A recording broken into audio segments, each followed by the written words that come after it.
Anne left the supermarket with full bags of groceries, rushing to get home to prepare a festive dinner to celebrate her 40th birthday. Only close friends and their families were invited. Lost in thought, she stepped off the sidewalk onto the parking lot road and was knocked off her feet by a sharp push from behind. She fell, dropping the bags onto the asphalt and scattering their contents. Anne screamed in surprise and pain. "Excuse me, lady, for God's sake, I don't know how it happened." "Where did you come from?" The frightened driver of the car helped Anne to her feet, very upset about what had happened. "You almost ran over me. Who even gives such people a driver's license?" Anne exclaimed, rubbing her injured hand from the fall. "Well, you're good too. You should have looked around," protested the stranger. Anne gave him a fiery look. The man lowered his tone. "I'm sorry, I was wrong. Let me take you home. I'll get the groceries now." The man, picking up the bag, began to collect the scattered products. Anne, coming to her senses a little, realized that she was partly to blame for the accident. She softened her tone a little. "You're right, it's my fault. I was lost in thought. This is the result. If you could give me a ride home, I would be very grateful." "My name is Matthew," the man smiled and held out his hand to the stranger. "Anne," she replied, smiling. On the way home, Anne and Matthew had an easy conversation. "Your husband is lucky. Beautiful, smart wife. Unfortunately, I was not so lucky. My wife left me with a little daughter in my arms. That's how we live. Do you have children?" Anne's face changed at the question. The question of children was her pain. Having been married for a long time, she never managed to become a mother. Of course, Anne was not going to talk to a stranger about this, and she replied briefly, "No, we don't have children." "We've arrived. Thank you for the ride. Have a nice day." The car stopped at the high gate, behind which was a large, beautiful house. "Anne, I'm sorry if I offended you," Matthew said, noticing that he had upset the new acquaintance, but he did not understand what exactly. "No, you forgive me. My nerves have been giving way lately. Thank you again." Anne quickly unpacked the groceries and started preparing dinner. When the table in the living room was already set, and there was very little time left before the guests arrived, Anne called her husband, but he did not answer the call. Anne sighed heavily. Lately, her husband had been staying at work until late at night. He often got irritated at all of Anne's questions and said he had a critical project. With time, Anne got used to her husband not being at home and learned to live with it. There was a doorbell on the intercom. Looking at the screen, Anne saw Gwen and Wes smiling. They had been friends with the couple since their college years and were probably the only friends of Anne and her husband. Christopher preferred not to let strangers into their home and life, except for friends from their youth. "Anne, you are such a beauty. It seems like you are forever 25, no more," said Gwen admiringly. "You are wonderful. Happy birthday, dear." "This is for you." Wes handed a beautiful bouquet to Anne. "And where is our hard worker? Is he not here yet?" "Well, you know, it's always urgent projects, meetings and business for Christopher," Anne replied. "I don't understand how you can endure such a life. You're always alone. Maybe you should go to work." Wes is actually looking for a new specialist, and as you know, finding a good architect is as difficult as finding a surgeon. "I remember you were the best in the course," Gwen suggested, feeling the oppressive atmosphere in her friend's home. "I would be happy to, but you know that Christopher is against it," Anne replied. "Anne, forgive me, of course, but I will say what I think about it. Christopher is selfish, and you are foolish. Don't you see that he has turned you into a housekeeper and spends his time when he wants? It's so convenient for him," Gwen expressed her opinion. "Well, my dears, I am glad to see you. Please come to the table. As for Christopher, I hope he can join us soon." Anne tried to smooth the situation, leading other guests to the festive table. After some time, when the company had eaten their fill and were now remembering the curious stories of their student years, Christopher finally returned home. The man was serious and smiled at the guests more out of politeness than joy. "Christopher, you could have come earlier today. We haven't seen each other for so long, and it's your wife's birthday today. And where are the flowers for the hostess and beloved woman?" Gwen couldn't remain silent when she saw Christopher walk into the room empty-handed. "I am also glad to see you, but work doesn't wait.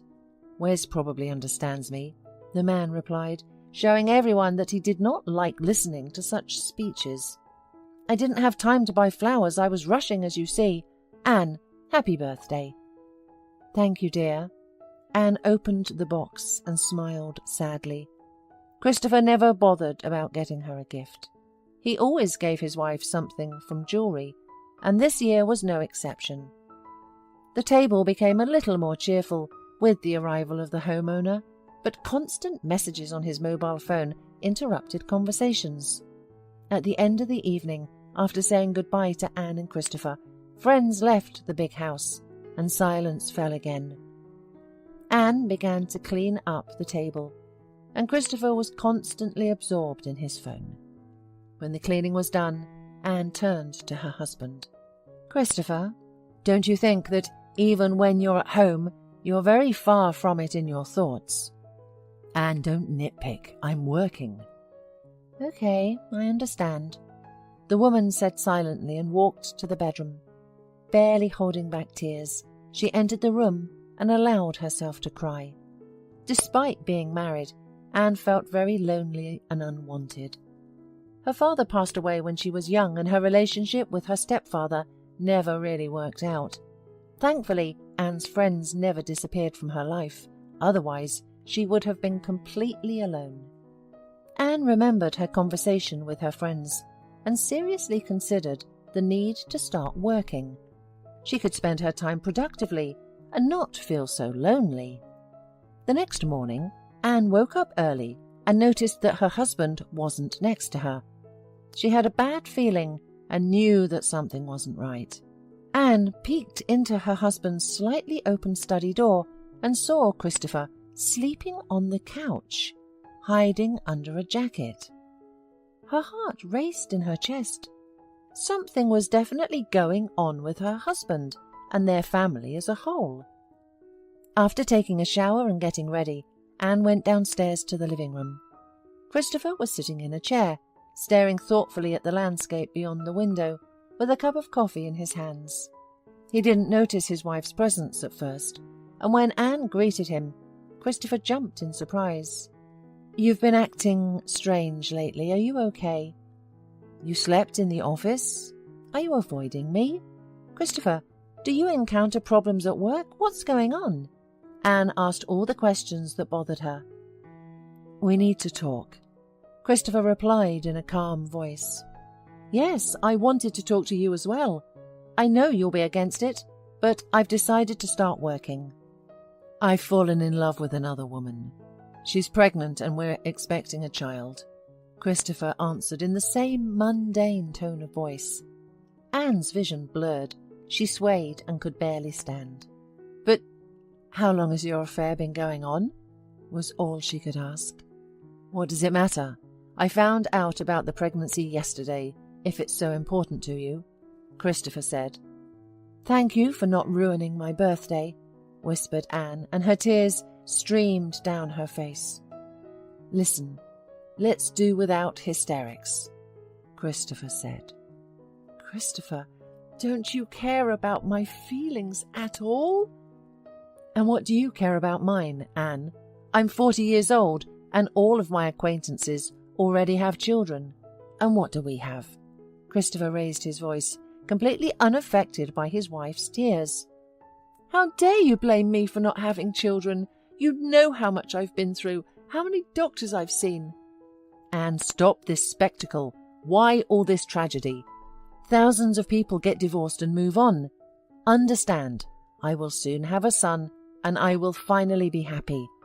Tonight when I come back, We will discuss the details of the divorce," Christopher said, and left, slamming the door behind him. Anne collapsed on the floor, crying from pain and humiliation.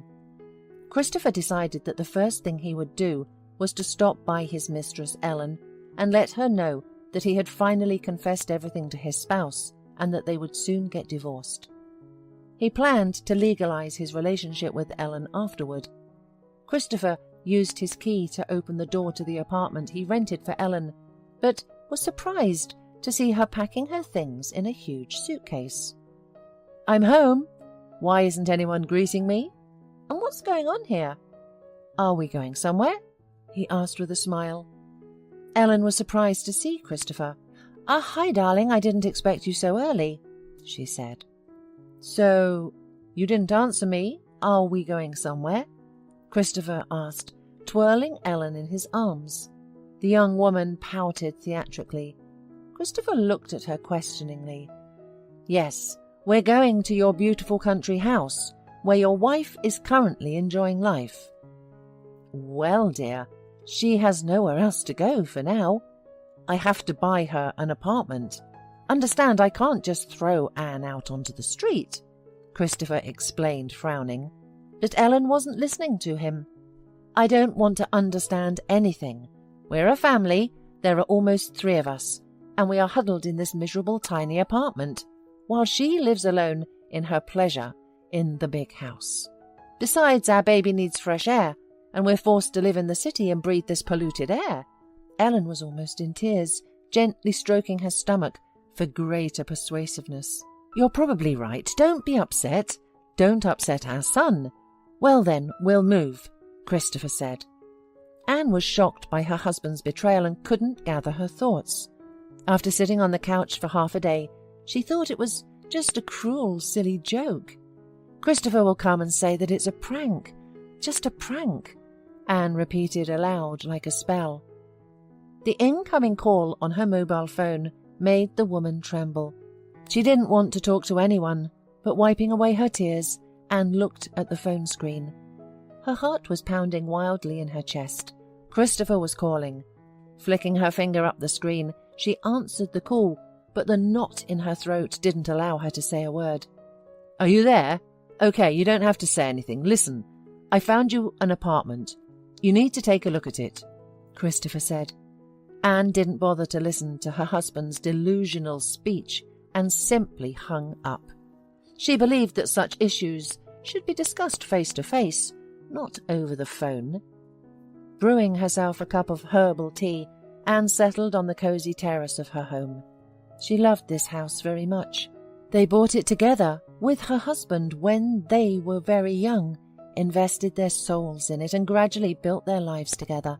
And now Christopher, as if nothing had happened, as if all those years together had never happened, says that he found her an apartment. "Scoundrel," Anne hissed aloud. Wiping away her tears, she tried to pull herself together, but the happy moments of their married life that surfaced in her memory wouldn't let her rest. The woman was in a broken state, seriously considering whether she should continue living with emptiness and loneliness ahead. Unnoticed by Anne, evening arrived. She was still lost in thought and didn't even notice when her husband returned home.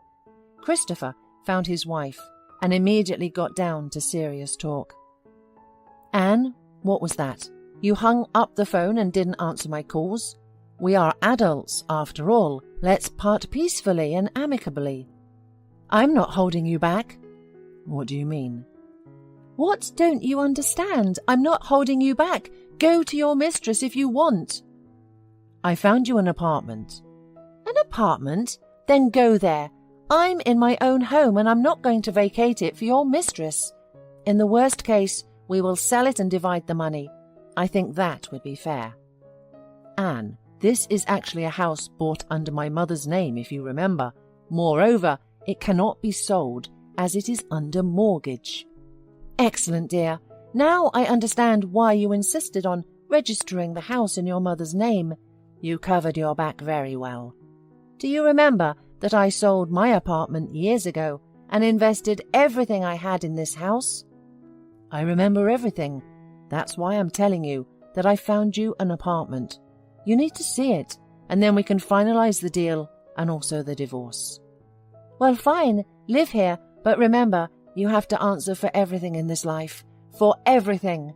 And you will definitely answer for the pain you caused me."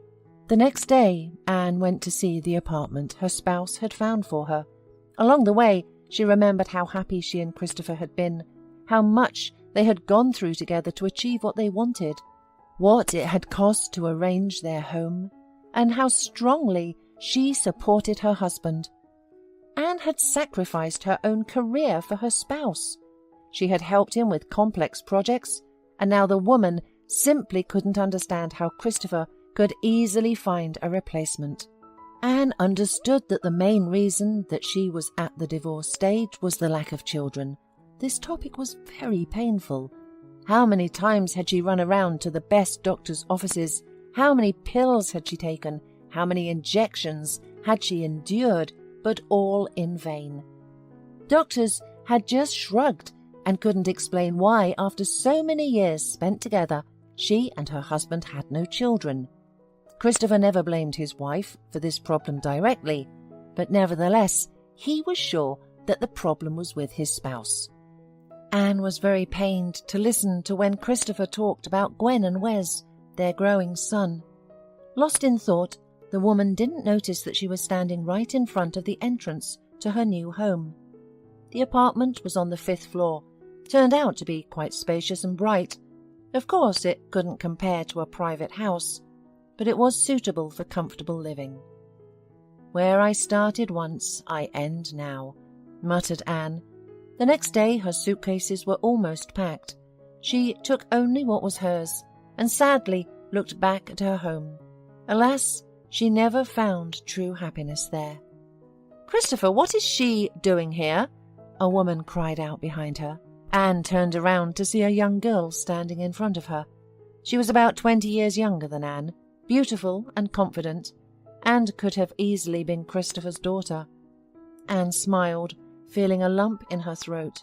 She wanted to run away from these people, but she composed herself and calmly replied, "I am still at my own home, darling. And, by the way, I am still your lover's lawful wife. As for what you are doing here, that is a good question. No shame, no conscience. Where do you all come from, disgusting people?" Anne turned to her husband. "I think I said that your mistress shouldn't be here before I left." "She is not a mistress, but the mother of my son. And stop the hysterics. It will lead us nowhere good. We are modern people," the man said in a raised voice. "Very modern indeed," the woman laughed. "Christopher, you have never understood people, and you are very wrong now. Look at her. There is a scrolling line on her forehead. I'm looking for a rich daddy." The man frowned but remained silent. Ellen rolled her eyes theatrically and began to lightly touch her still very flat stomach. Anne could not help but laugh. "Girl, what is your name?" Anne asked. "Dear Christopher, this girl is a natural actress. I am certain that the surprises in your life are just beginning." Anne heard a sound of an incoming SMS on her phone and breathed a sigh of relief. The taxi had arrived at the gates of the house. Taking 2 large suitcases, she rolled them towards the exit. Christopher watched his wife leave, with sadness in his heart. Something was bothering him, something unpleasant in his soul, and at some point he even wanted to stop this madness that was happening in their life. But Ellen quickly resumed playing her role, as if sensing that something was wrong, and tried to shift the attention of the man she adored to herself. "Christopher, my dear, something hurts badly in my lower abdomen," Ellen complained. The man quickly came to his senses. "My dear, you should not worry. Rest and stay in peace and quiet, as the doctor said, remember?" said the man, and holding the waist of his beloved, he gently sat her down. Anne left the walls of her once beloved home, holding on to her dignity until the end. It was unbearable for her to see the woman who destroyed their family being treated with such tenderness and care by her husband. And what awaited Anne herself ahead, she was even afraid to imagine. In the taxi, she let her tears flow. The driver sympathetically looked at the passenger in the rearview mirror and eventually asked, "Are you okay? May I help you with something?" "I'm sorry, I just couldn't hold back my emotions anymore. It's just that my husband brought his pregnant mistress into our home, that's all," Anne replied with sadness, tears streaming down her face. "You know, but I'm not certain that such a beautiful woman can be replaced. What a fool your husband is," replied the driver. "Well, where is that beauty? I'm already 40. He found himself a young girl," Anne responded. "Dear woman, you're only 40. It's the perfect time to love, live and thrive. As for the youth people, they've got nothing but wind in their heads. What's the use of their youth? I'm 67. Trust me, as an experienced man, everything will be fine for you. And when that happens, your husband will come back. But will you need him later? It may seem like the end of the world now, but believe me, you will soon remember this situation with complete indifference. You may even laugh about it later." Anne was truly grateful to this wonderful stranger for his support and kind words. She listened to him, and in her heart, hope for a happy future began to grow.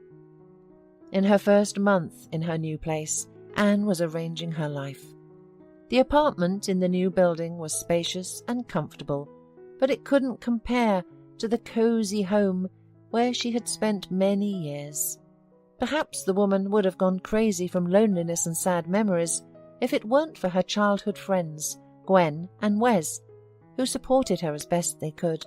Wes took Anne on at his company without hesitation. Little by little, Anne settled into her new work environment, where she was greeted warmly by the team, and when she received her first paycheck in many years, her happiness and joy knew no bounds. Gwen was a frequent visitor to her friend's home. Wes, in turn, on his own initiative, stopped communicating with Christopher. The man only called him once, as soon as he found out what had happened, and of course did not support his friend's betrayal. One night, Anne stayed at work late. There was an urgent project that they couldn't seem to finish on time for the client. Wes was already desperate and was sure that his company would fail the project and the client would go to a competitor.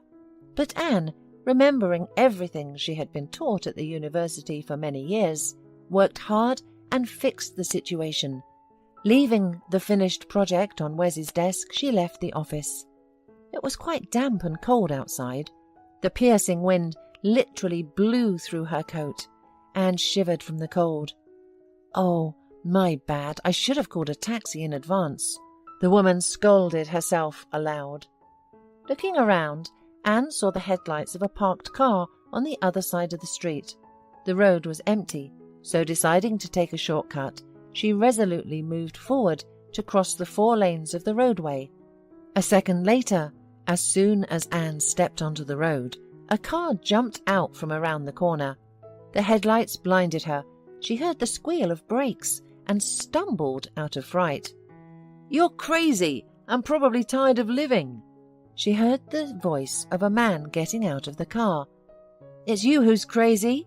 Watch where you're driving," snapped the woman, fully aware that she was in the wrong. "Oh, an old acquaintance. Hello. The same people are always on the road," heard Anne, a mocking male voice. Although he seemed familiar to her, the headlights still blinded her, and she couldn't see the face of the driver who had approached her. "Let me give you a hand, I'll help you up." "Thanks, I've already been helped. My knees and hands are bruised. Tomorrow is an important day for me. I have to present the project to the client, and you've ruined everything for me." "What will the client think of me?" Anne said reproachfully. "And you should tell this person the truth, that you're a frivolous person who often throws herself under the wheels of a car," replied the driver. "You're a bore." "You're right. That's the type of person I am. Either way, get in the car. I'll take you home. Or leave the road. I'm in a hurry." Okay. I don't want to go in this state. Take me home." "Take me home? It's your responsibility because you practically hit me with your car." Anne quickly got up from the wet asphalt and plopped down on the passenger seat. When the driver turned to her, she said in surprise, "You? Matthew, if I remember your name correctly." "Yes, that's me. I recognized you right away. You're Anne." The man and the woman laughed. What a coincidence that she practically got the wheels of the same car as a few months ago. "Well, I remember where to take you," the man said with a smile, but Anne smiled sadly in response. "A lot has changed in my life. Now I have another address. You know, there are new apartment buildings not far from the South Bridge." "Yes, I know. So it turns out we're neighbours now." The man smiled. "Excuse my curiosity. Why did you move from a house to an apartment?" "My daughter and I are dreaming of moving into a house. The air is cleaner there. Everything is different." "I divorced my husband. He bought me this apartment, so I moved," Anne replied. "I'm sorry, but as far as I remember, you had a happy family not long ago." "It's all banal. I couldn't have children with my husband, but his mistress got pregnant. Now they live in my house enjoying life, and I'm in the apartment. That's it. I've satisfied your curiosity. Let's be quiet now. I have an important day at work tomorrow." "I'm sorry, Anne. I didn't realize it was like this." Matthew was silent for the rest of the way to Anne's house. When they arrived, the man smiled. "We're neighbours. I live across the street. I hope this isn't the last time we meet. Only let us under different circumstances. Thank you for the ride," Anne smiled. She only fell asleep towards morning, thinking about the work she had done on the project and about Matthew. The man was handsome, and being with him felt simple and easy. Anne found herself hoping to meet him again, but under more pleasant circumstances. In the morning, barely opening her eyes, Anne looked at the clock and was horrified. "I overslept! Oh, not today!" She rushed around her apartment, trying to get ready as quickly as possible. Within 10 minutes she was fully dressed, had managed to touch up her lashes, apply blush, and tie her long hair in a tight bun. She cursed herself for not calling a taxi in advance again, and now had to waste precious time waiting for a car. "Good morning, neighbour." Anne heard a familiar voice behind her. Turning around, she breathed a sigh of relief. "Matthew, help me! I'm late for an important meeting." She ran towards the car, where her recent acquaintance was waiting. "I had been working until late last night on a project, and it's critical for my future and the company's reputation. The boss says the client is very picky, and only I know the nuances of the project's execution. Therefore, only I can convince the customer that our project is the right fit for him." "Well, how can I refuse a beautiful woman? By the way, I'm also in a hurry for an important meeting." "It's not far from here, where you almost hit me yesterday, remember?" Anne pleaded with the man. He noted her natural beauty with minimal makeup. "I agree, but I have a condition. We'll have lunch together sometime." "Matthew, anything you want. Let's go." As they drove up to the office, Anne jumped out of the car and hurried into the building. Matthew looked at her with a smile. He could not understand the man who, of his own free will let such a woman out of his life. After parking the car, Matthew headed towards the same office building. Meanwhile, Anne, panting, literally flew into the office. Phew, she got here in time. "Wes, have you looked at the project? I did everything I could and even more. There are some questions. Construction is planned by the river, and I solved the flooding problem like this." Anne took a pencil from the desk and showed the way to solve the problem on the unfolded sheet of paper with drawings. For a few seconds, Wes was stunned with admiration. "Anne, You're a miracle.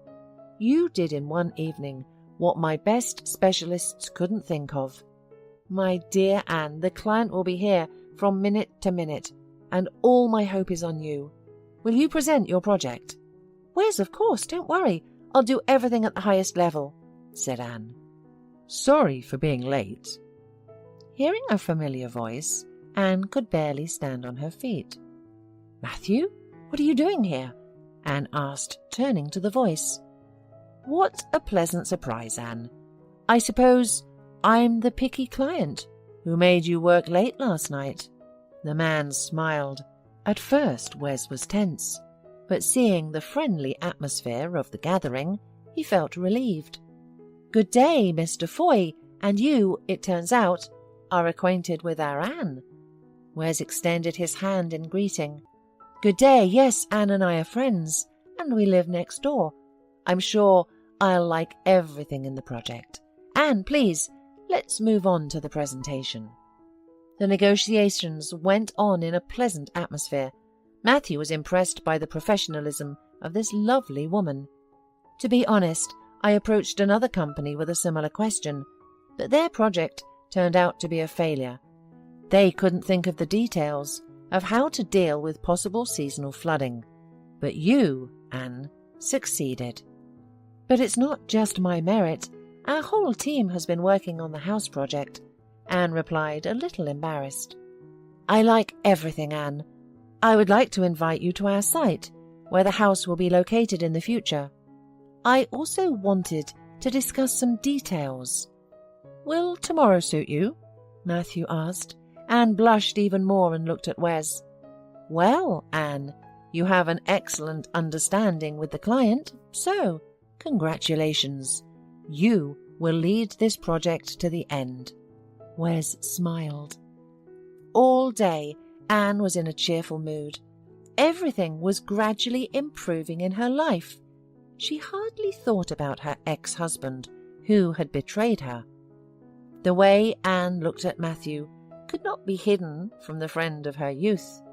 Matthew himself did not hide his sympathy for the beautiful woman, and Wes, sincerely wishing Anne happiness, entrusted her with this project, understanding how important it is for her now.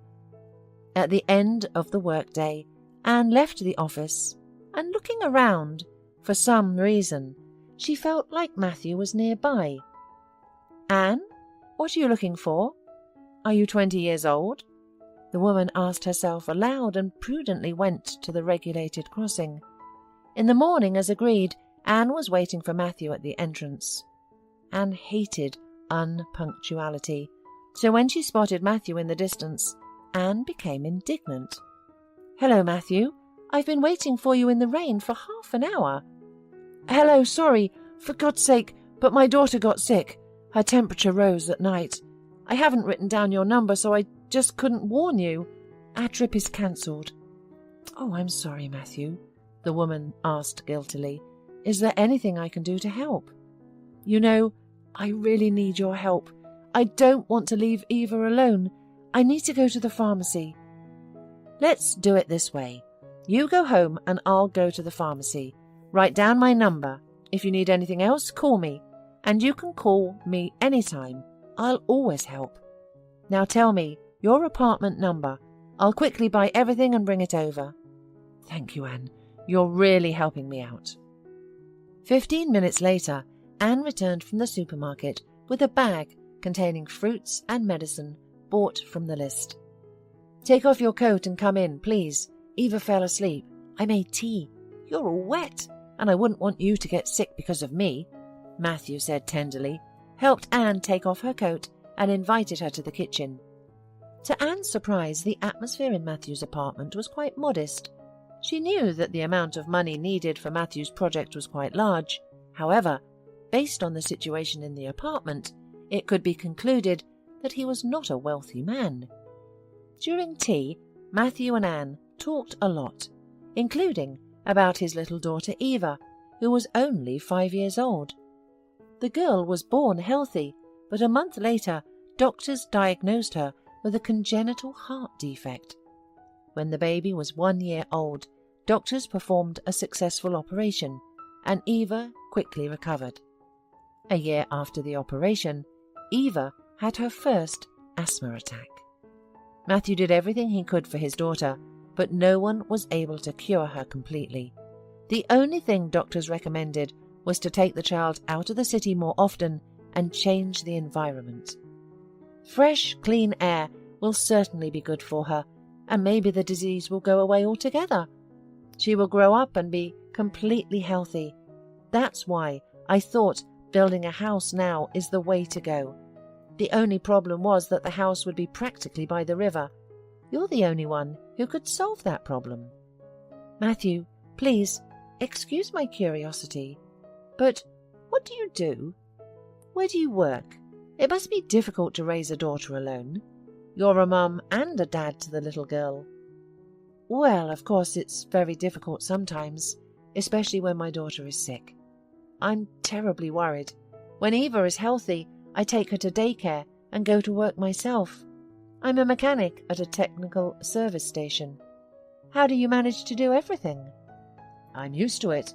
I can't afford not to manage everything myself because there's no one else to take care of Eva. We're trying to do everything together. Now we're eagerly waiting for the construction of our dream home to begin. When we finish, I hope everything will get easier. My childhood friend built a sawmill in the village, not far from my plot. He says he really needs me as a good woodsman. Wow! Do you understand this kind of work? Anne was surprised. Of course, my father did it all his life. We had a profitable wood processing business, by the way. I've been in this area since I was a child. But when my mother died, my father eventually met another woman and sold everything. I didn't even think about doing this business. I just wanted to leave for the city. My father gave me a large sum of money from the sale of the business. I graduated from agricultural college. I know everything about forestry. I became a car mechanic because my profession wasn't in demand in the city. But I make good money, enough for me and Eva. I still plan to leave the city and do what I love. Anne listened to Matthew with admiration. She had never met such simple and sincere people in her life, except for Gwen and Wes, of course. Matthew shared a lot about his plans for the future. Anne liked everything about him, his sense of humour, simplicity, way of communicating, care and attention. She especially liked his sincere eyes and smile. Matthew and Anne were so engrossed in their conversation that they didn't notice Eva entering the kitchen. "Daddy, who is this lady?" Eva asked. "Eva, darling, how are you feeling?" Matthew smiled, turning to his daughter. "Come here, I'll introduce you to my friend. This is Anne. She lives next door to us and came to help us as soon as she found out that you were sick." "Hello, Anne. I'm Eva." "I'm very pleased to meet you, Eva. You're a very cute and beautiful girl," Anne said, looking at her new acquaintance with curiosity. "You're also very beautiful. Do you have a daughter?" the little girl asked. "Unfortunately, no. I would really like to have a smart daughter like you," Anne replied sincerely. "Well, if Eva agrees, I suggest we order pizza and watch an interesting movie. We have an unplanned day off tomorrow anyway," Matthew suggested. Eva clapped her hands with joy and hugged everyone. "Hooray! Will Anne also be with us?" Matthew looked imploringly at the confused woman. "Well, if you accept me into your team, I would be happy to join you," Anne said, stroking the little girl's unruly curls, and the girl leaned against her, putting her head on her shoulder. Anne was touched by the child's sincerity, warmth and openness. From that day on, a true friendship blossomed between Anne and Matthew. Eva was pleased that Anne had become a frequent guest in their home. The friendly company spent time together perfectly, playing board games, watching educational films about animals, and often going to amusement parks and zoos.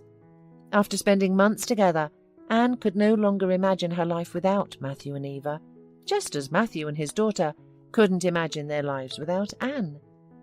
The house construction was progressing rapidly. Wes entrusted Anne with another complex project, which she handled brilliantly. The employees now consulted Anne on difficult matters, and she never refused to help them. One day, when Wes came to the office, he was acting differently than usual. Anne noticed this and decided to find out from her friend what was troubling him. "Wes, may I come in? I made coffee." Anne knocked on the boss's office door with a cup in her hand. "Hello, Anne, come in. Of course you're always welcome," Wes smiled. "Did something happen? You seem upset," Anne said. "Yes, Anne, you're right, something happened. Remember, Christopher gave me some money? Well, he's having some problems with his business and other things. Ellen seems to have given birth to a son, and he demanded the money back sooner than expected. And that's not all, Anne. He asked me to tell you that the apartment you live in 2 words, he has his own family, and he won't pay the loan for it anymore." "Yeah, that's to be expected. It was a surprise to me that the property was bought on credit, but Christopher promised to pay for it regularly. Once again I believed him, and he cheated again. I'll pay back my debt within a week, and I don't understand how he could do this to you. We've been together for so long. You sold your apartment and invested every penny in the house, where he now lives with another woman. I really wanted to hit him hard, but this coward refused to even meet with me. He said I should put the money in his account, and since I supported you, he said we have nothing more to talk about. Wes, I'll manage. The apartment is in my name, I earn good money, and I have a wonderful boss, so I'll pay off the loan myself. Now I've learned a lesson for life. I was foolish, young, and didn't think it would all end like this. But he has a son now. You know, Christopher always wanted children, and of course he should think about his future now." Anne sadly smiled. "Oh, come on. Do you still feel pity for him after all he had done?" "Oh, Anne. But anyway, you're not alone. Gwen and I will help you. Our company's reputation has grown thanks to your efforts. That's why I decided to give you a well-deserved raise." "Thank you, dear. Can I leave early today? Everything is done at work. I want to stop by the store on the way home. Today is my birthday. We've already picked out a gift with Matthew. We just need to pick it up." "Wow, you've picked the gift out with Matthew?" Wes smiled. "Is everything serious?" "Oh, I don't know, Wes. I think I should trust fate, if it gives you a second chance. Matthew is a very good person, and Eva is so cute a girl. They brought me back to life." "Your eyes are glowing, Anne. Don't miss the chance for happiness. You're right. Trust fate." "Thank you. I'm overjoyed that you and Gwen are there for me. Otherwise, I would have gone crazy from loneliness." A year passed. "Well, guys, you did an impressive job. Your house is just amazing. Anne, you calculated everything perfectly with the river. Now, no flood can harm it. When are you planning to move in?" Wes admired the view from the house terrace, which overlooked the river. "Probably when the time comes." Anne rubbed her rounding belly and looked at Matthew with eyes full of happiness. The man hugged his wife and gently kissed her cheek. "We have a little more to do. The workers are finishing the work inside the house, and that's it. Besides, Anne and I have decided to live in the city until the baby is born, and then we'll think about moving." "Great job, guys. I'm thrilled for your new family," said Wes. "Oh, Wes, I never thought a person could be so happy," Anne summed up. "You're a bright example, dear. Matthew, don't hesitate to ask for help. I'll always help. Anne's family is my family. That's our rule." "Thank you, Wes. Help will really be needed. I decided to get into woodworking. I'm like a fish in water in this business, so soon I'm going to set up production locally." "Wonderful. But I won't let Anne go. Don't even dream about it." Anne laughed. "Wes, I won't leave you either. You and Gwen have helped me so much. I remember kindness and value our friendship. And I enjoy my work. And money won't hurt us right now. All right, enough about business. Let's go see Gwen and the kids. They're probably missing us." When they returned home, they saw the children playing with the ball. Gwen was setting the table. She brought the treat, having prepared it in advance at home. By this time, the life of the abandoned, cheated woman was gradually getting better. The apartment issue was resolved thanks to a lawyer hired by Wes. Thanks to the decent payment for her work, Anne diligently paid off the mortgage on the property. She married Matthew 6 months after they met, and Eva was pleased that she now had a mum, like all her friends. They developed warm, trusting, friendly relationships that many girls could envy. Matthew adored his wife and appreciated her contribution to raising his daughter. Eva was happy that she would soon have a brother or sister. Together with Anne, they went shopping and bought various baby's items for the future baby. Anne could no longer imagine another life without Matthew and Eva. One day, when Matthew went out of town, Anne went for a planned appointment to the woman's consultation. Gwen kindly agreed to stay with Eva, especially since her son Tommy was eagerly waiting to play with his new friend again. Anne left the woman's doctor's office in a good mood. The baby was developing well, the heartbeat was normal, and despite the future mother's age, no pregnancy pathologies were detected. As she left the clinic, the woman decided to go to the mall and look for toys for Eve and Tommy. However, an unpleasant surprise awaited Anne at the shopping centre. She came face to face with her ex-husband, Christopher, who froze upon seeing her pregnancy. "Anne, how?" "Yes, my wife didn't grieve for long. Glad to see you." The man couldn't even express his thoughts, his surprise. "Hello, Christopher. It's not your business at all. I heard your son was born. Congratulations. I'll say it's good to see you, but it's not. I need to go. Goodbye, Christopher." Anne continued on her way, and Christopher stood still for a while, watching his ex-wife go. When he returned home, his little son ran to meet him. Ellen sat on the couch in the living room, all her attention focused on the phone screen. "Hi, Ellen, are we going to have dinner?" Christopher asked from the doorway. Ellen gave the man a dissatisfied look. "I asked you to transfer money to my card. Did you forget?" she asked, ignoring Christopher's question. "Ellen, is that all you want to say to me? You've been acting strange lately. Is everything okay with you?" "I'm not strange, Christopher. I just don't like it when you ignore my requests." "This is not a request. It sounds more like a demand. I'm having difficulties at work. We need to be smart with our money, not like you're used to." "You have been married once to someone who handled the money wisely, and how did it end?" "I need to update my wardrobe. I don't want to look like a slob like her." "Shut up. And don't you dare talk about Anne. You're not worth her little finger. If it weren't for our son—" Christopher didn't finish and went to the playroom with the baby. Ellen, realizing she had gone too far, went to the kitchen to prepare something for her husband's dinner. Christopher tried to calm down, focusing his attention on his son.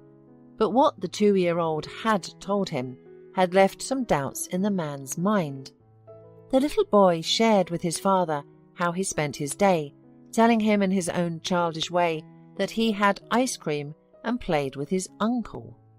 That night, Christopher put off the unpleasant conversation with his wife, but asked what they had been doing today. Ellen answered vaguely that they had stayed home all the day.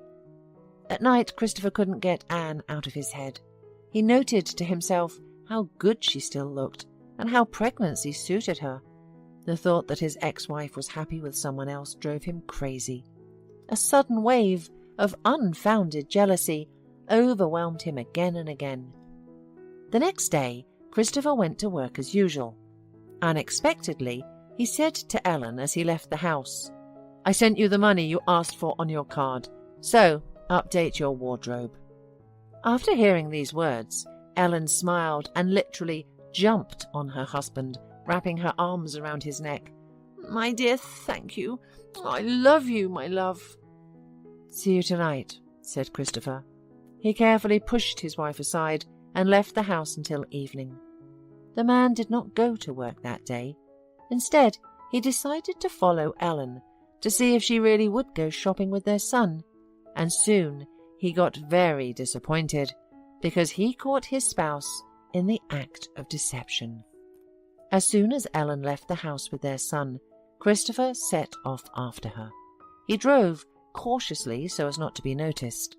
It was immediately alarming that his wife went to a residential area of the city, where she parked the car in front of a 10-story building, took their son in her arms and went inside. Christopher patiently waited for her to come back out, which didn't happen until closer to the evening.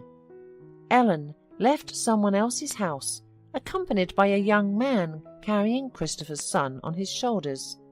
Christopher barely contained his anger, but didn't reveal himself. He wanted to get to the truth and began to have doubts in his head. Meanwhile, Matthew and Anne finished building their dream home and planned to spend the weekend there with their friends Wes and Gwen. "Matthew, I'm going to my apartment for a minute. I need to water the flowers. We won't be here for a few days." "Can you handle it yourself? Maybe take Eva with you?" "Yes, my love, of course. With Eva, we'll do it faster." Eva did her best, deftly watering the flowers and entertaining Anne by humming a tune. The sudden knock on the door didn't surprise the woman with the child. "It's probably Daddy. Please open the door, dear, but first ask who's there." Anne turned to the little girl. "Okay, Mama Anne, I'll be right there." Running to the door, Eva asked who was there. Hearing a stranger's voice behind the door, she immediately called for Anne. When the woman looked through the peephole, she was very surprised to see an uninvited guest. "Christopher, what are you doing here?" the woman asked, opening the door. "We need to talk. I'm a fool. Forgive me.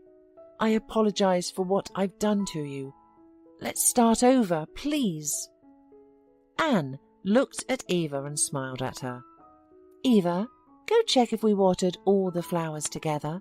I need to talk to this person for a few minutes." The little girl obediently nodded her head and disappeared behind the door of the room. "Christopher, are you out of your mind? I have a different life now. I'm expecting a child with my beloved.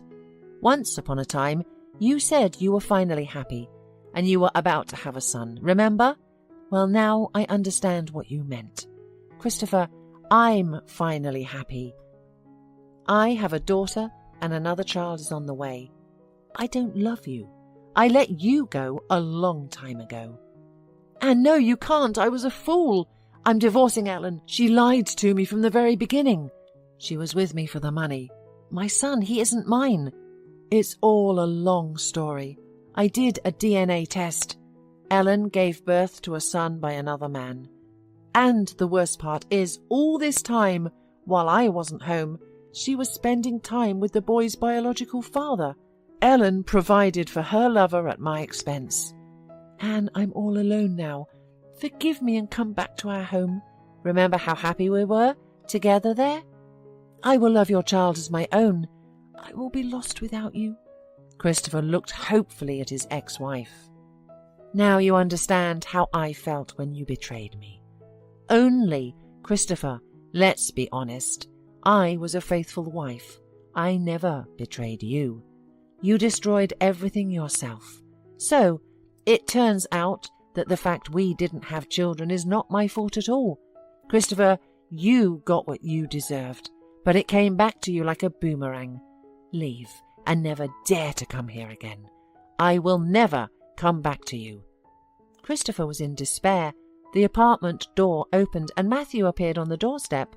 He had unintentionally overheard the conversation between his wife and her ex-husband. "Dear, you and Eva were gone for a long time. I decided to check if everything was okay," he said. "Wes and Gwen have already arrived, and Tommy couldn't wait for Eva." Having said this, Matthew looked sternly at the uninvited guest. "And what are you doing here?" "Actually, I bought this apartment. I have the right," Christopher replied. "Oh, what a wretch you are. This apartment belongs to my wife and only to her. Have you forgotten what it means to be a man? What other rights do you dare to claim here?" Matthew sharply interrupted Christopher. "Christopher, it's better to leave. It's all over," said Anne. There was nothing to say. Christopher couldn't hold back a tear rolling down his cheek. He sincerely regretted his actions, realizing that he had lost his happiness and had destroyed everything himself. Turning around, he slowly headed for the exit. At the doorstep, he turned back and unexpectedly said, "Forgive me, Anne. And you," he turned to Matthew. "Take care of her. There is no one like Anne in the whole wide world." "Don't worry, I won't miss my chance at happiness," Matthew replied coldly, and closing the door behind the guest, went to his wife. "Are you okay?" he asked. "Yes, everything is fine," Anne answered and closed her eyes with pleasure in the arms of her beloved. "Eva, it's time for us," Anne called the little girl, and the three of them went to their home. When the happy family cheerfully left the entrance of the building, they had no idea that a lonely man in a car opposite was watching them, gripping the steering wheel tightly. It was Christopher. He just sat and watched Anne and her family disappear, knowing that he would never have her again.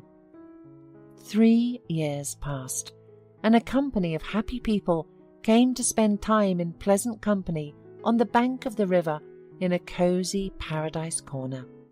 Matthew and Wes were busy at the barbecue. Tommy helped Eva teach her younger brother how to ride a 3-wheeled bike.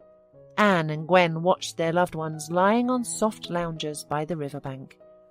"I look at my family ones and can't believe how happy I am. Gwen, it's scary to even imagine how I would live without them." "Oh, Anne, I don't think it could have been any other way. You deserve your happiness. Don't be offended, but I even envy you in a good way. Every day spent together is like a honeymoon. Matthew loves you, and he can move mountains and even more for you." "Yes, Gwen, you're right. It's like wings sprout from your back. Matthew is a great man. He has his production set up, and work is booming. By the way, I'm almost finished with the project of your dream house, so we'll live nearby and see each other more frequently," said Anne joyfully. "Girls, the meat is ready. Let's eat while it's hot," Matthew called. Wes watched the approaching beloved women and couldn't hide his excitement. "Matthew, we're lucky to have them."